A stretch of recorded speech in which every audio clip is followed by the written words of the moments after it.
Je m'appelle Katende Kachimbika, alias Kachimbika Chon. Le Chon là vient de ma jeunesse.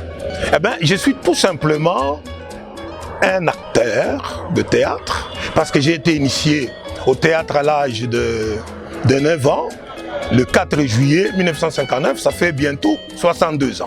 Et je suis dramaturge, j'écris des pièces de théâtre, je suis, bref, un opérateur culturel.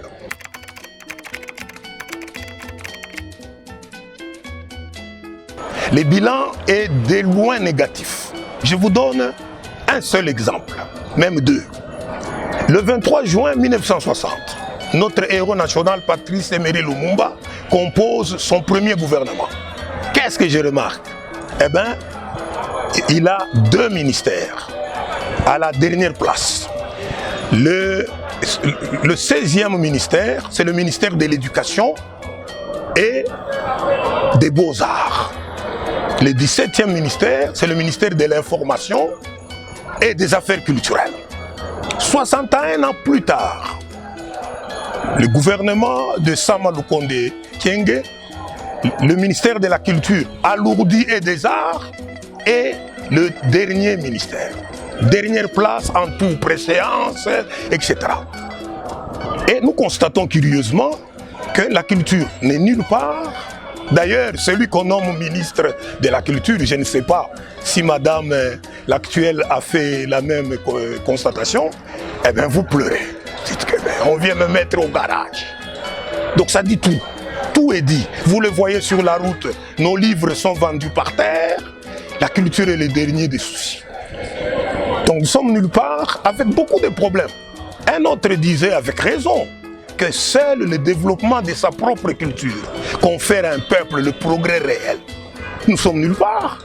La culture, eh ben, c'est l'ensemble des valeurs immatérielles d'un peuple, matérialisées par l'art. Mais nous permettons, 61 plus tard, à dire ministère de la Culture et des Arts, au lieu de parler de l'art. Donc vous voyez, une personne qui a 2 noms, avec son fils aîné, c'est quelle personne ça? L'art est le fils aîné de la culture. Mais nous disons, et on le dit avec fierté, ministère de la Culture et des Arts. Au niveau de la présidence, nous avons le conseil spécial chargé de la culture, des arts, des religions, du patrimoine. Mais c'est quoi ça, cette confusion, à partir du sommet? Mais alors comment voulez-vous qu'on ne traite pas les gens d'analphabètes culturels?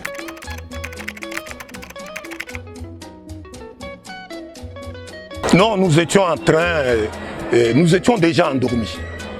Il y a quelqu'un qui disait avec raison, si nous avons été colonisés, parce que nous avons été colonisables, nous avons perdu notre culture. Si bien que si vous posez la question, et la culture congolaise, on va vous dire vos histoires là. Et pourtant la culture est le socle, mieux, l'âme collective de tout un peuple. C'est-à-dire on nous a trouvés en train de décliner, endormis. C'est pourquoi les autres, ils ont tout fait. Hein, ils ont tout fait pour ne pas nous faire aimer. Si vous voulez connaître quelqu'un, il faut passer par Sorbonne, il faut passer par la Belgique, il faut passer par ceci. Comment? Donc, voilà, nous avons été culturellement dominés et économiquement dominés, financièrement dominés. Donc si nous voulons nous relever, c'est par la culture. Une fois que nous allons nous réapproprier notre propre culture. Parce que les gens s'étonnent. On dit, bon, ils ne connaissent même pas la culture. Ils voient nos ancêtres dénudés, etc. Ils pensent que c'est ça la culture. Non, la culture est liée à l'esprit d'un peuple. Donc le jour où nous nous réapproprions notre propre culture, l'esprit va se réveiller.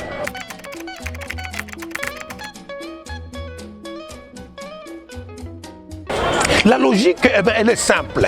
Ça fait depuis 2 ans que j'écris au président de la République. j'ai dit, eh ben, mettez le ministère de la Culture, le deuxième ministère après la primature. C'est un big ministère qui comprend l'enseignement, qui comprend l'art, qui comprend la jeunesse, qui comprend les religions, etc. C'est un big ministère. Seul le développement de sa propre culture confère à un peuple le progrès réel.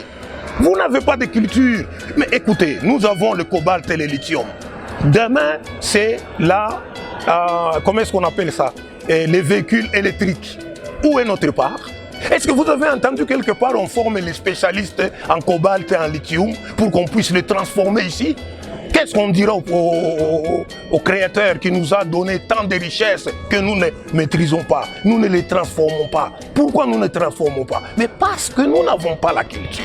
Parce que nous sommes des analphabètes culturels. Le jour où on va intégrer la culture, eh ben, on va sentir que dans nos universités, on doit former les gens pour le cobalt, transformer le cobalt, les lithium, et les coltans, etc.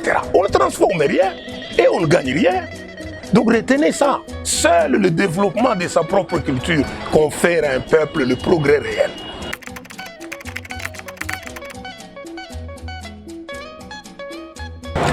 Mais écoutez, si nous prenons la France, si nous prenons la France, le ministère de la Culture coûte à la France à peu près 10 milliards d'euros pour produire 60-70 milliards.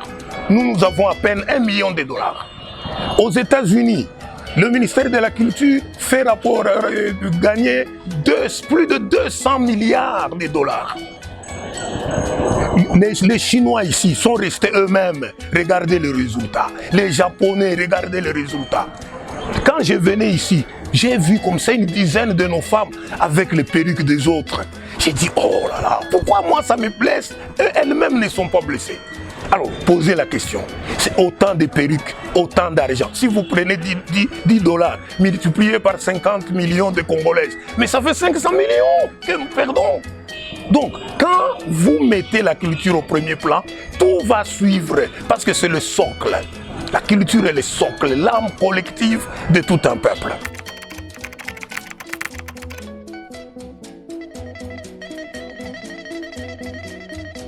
J'ai eu la grâce, la chance extraordinaire d'être initié au théâtre à l'âge de 9 ans. J'ai 71 ans, ça fait 62 ans. Vous savez, Omra me dit que le théâtre a l'avantage de marquer les adolescents à vie. Donc les adolescents qui font du théâtre, qui pratiquent le théâtre, vont aimer, vont choisir un métier. Abdrouchine, que j'aime beaucoup, il dit que le théâtre est l'art le plus éminent. Le théâtre, le fils aîné de l'art, le fils aîné de la culture. Et j'ai toujours dit ça, j'ai dit au président de la République, entre parenthèses, sa direction n'a toujours pas répondu à mes lettres. J'ai dit, c'est très simple, remettre le théâtre à l'école. Puisqu'il y a 62 ans, j'ai été initié au théâtre, le reste j'ai fait moi-même. Donc si nous remettons le théâtre à l'école, d'ailleurs j'ai dit souvent, là où le théâtre va, tout va. Quand le théâtre allait au Katanga, la Gécamine produisait combien? 400 000 tonnes de cuivre. Quand le théâtre tombe, la Gécamine tombe.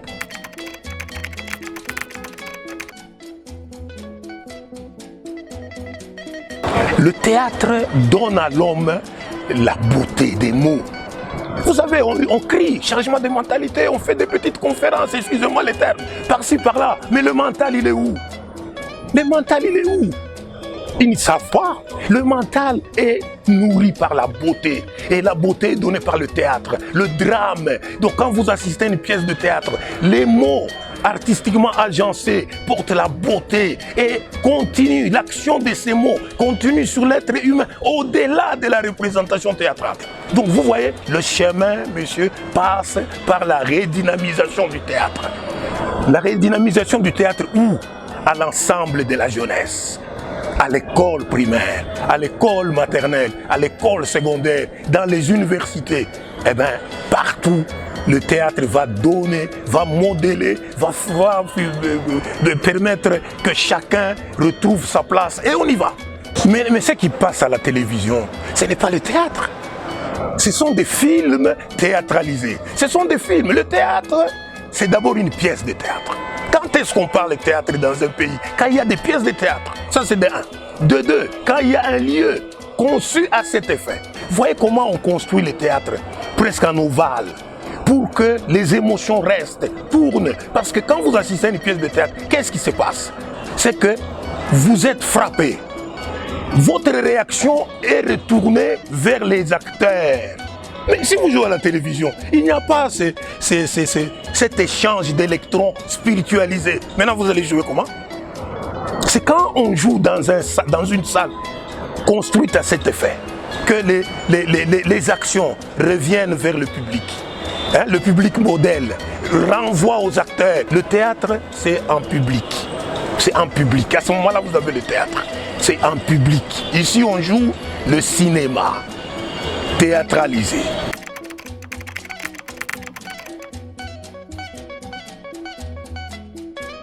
Vous savez, pendant longtemps, j'ai crié spoliation de nos œuvres.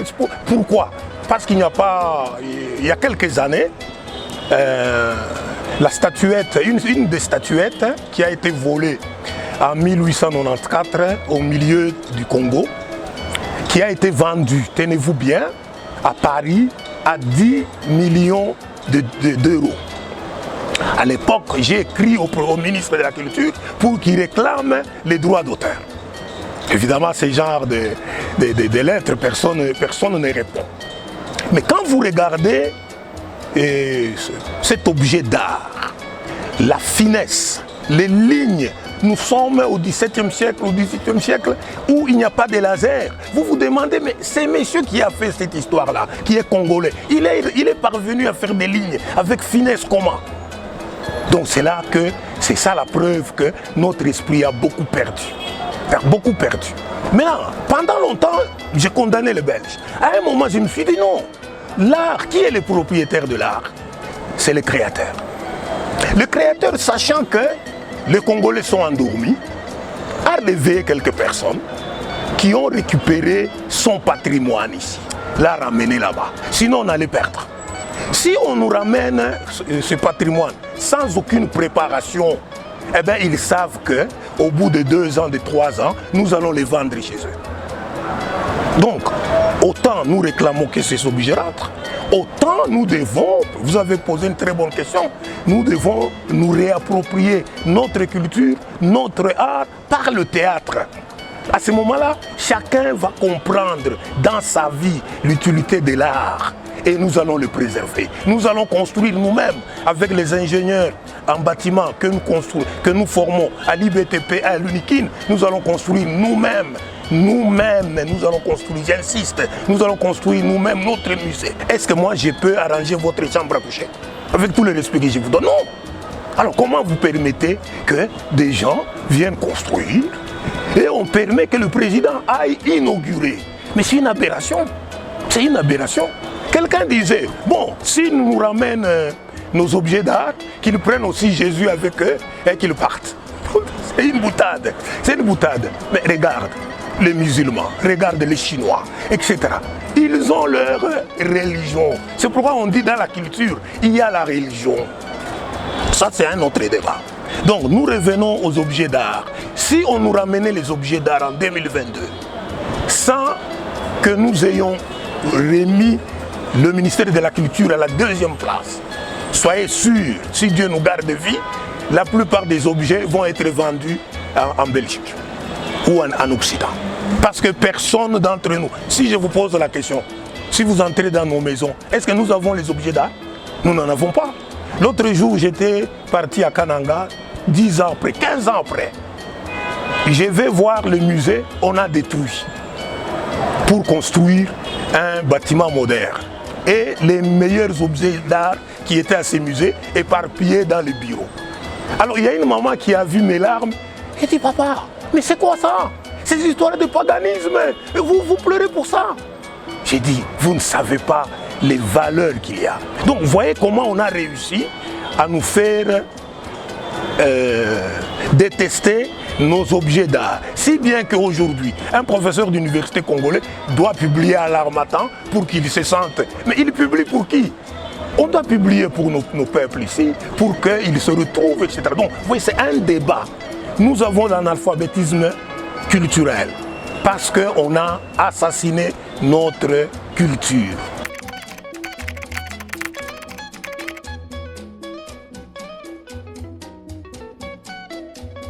Les Belges ont reconnu dernièrement qu'ils ont été pour beaucoup dans l'assassinat de Lumumba.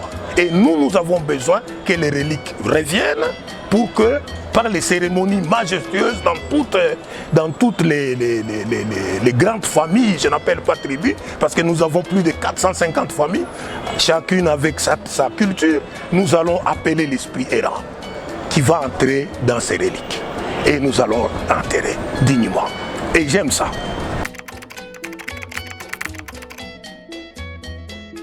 Non, il y a une seule étape qui est importante. Le retour du théâtre à l'école. À ce moment-là, c'est parce que jusque-là, je vous demande, hein, je vous prie, d'enlever les images du théâtre en déclin. Excusez-moi les termes, mais je n'aime pas dire du mal des gens. Le théâtre est mort il y a longtemps. Les films théâtralisés, ce n'est pas ça le théâtre. Nous n'avons pas de salles de théâtre appropriées depuis 1960. Ça fait 61 ans, on n'a pas construit. Quand on a construit les stades municipaux, je pensais qu'ils allaient construire les salles à côté. Mais ils n'ont pas ça. Parce que personne du sommet de l'État jusqu'en bas, on ne comprend pas que c'est la culture d'un peuple qui fait le progrès. Alors quand on comprend que la culture fait le progrès, alors j'ai dit que j'ai été initié au théâtre à l'âge de 9 ans. J'ai 71 ans, ça fait 62 ans. Et le théâtre m'a donné tout. J'ai travaillé dans les mines. Qu'est-ce que je n'ai pas fait? Parce que quelqu'un a décidé, que je salue en passant, il est ici malade, mon maître Moukadi Kanyana a 89 ans malade, je le salue, hein, parce qu'il a expliqué beaucoup de choses. Comment il a pu trouver cet enfant de 9 ans et le théâtre est resté. Donc un bon enseignant. Il était à son poste, attentif. Il m'a vu, il m'a choisi et le théâtre est allé. Le théâtre donne tout à un enfant, tout. Et quand le théâtre a donné à un enfant tout, cet enfant va aimer la lecture. On dit, vous voulez cacher quelque chose à un Congolais, mettez dans le livre. Mais l'enfant qui fait le théâtre, il va commencer à lire. Et quand il lit, il va s'instruire. Et quand nous mettons le théâtre à l'école maternelle, à l'école primaire, à l'école secondaire, à l'université, dans les rues, mais vous verrez que le changement de mentalité va se faire. Pas avec des petits trucs qu'on fait, des discours, mais on est à côté. Parce que quand on pose la question, messieurs, dans l'homme, le mental, il est où? Il est nourri par qui? Le mental, maintenant vous le savez, est nourri par la beauté. Et la beauté est donnée par le théâtre. Le théâtre est l'art le plus éminent. Les jours où on va intérioriser cela, tout le monde va appuyer le théâtre. Les salles de théâtre sont subdivisées, vendues, ou spoliées, etc. Donc j'insiste là-dessus, parce que je sais que c'est une arme tranchante. Revenir au théâtre.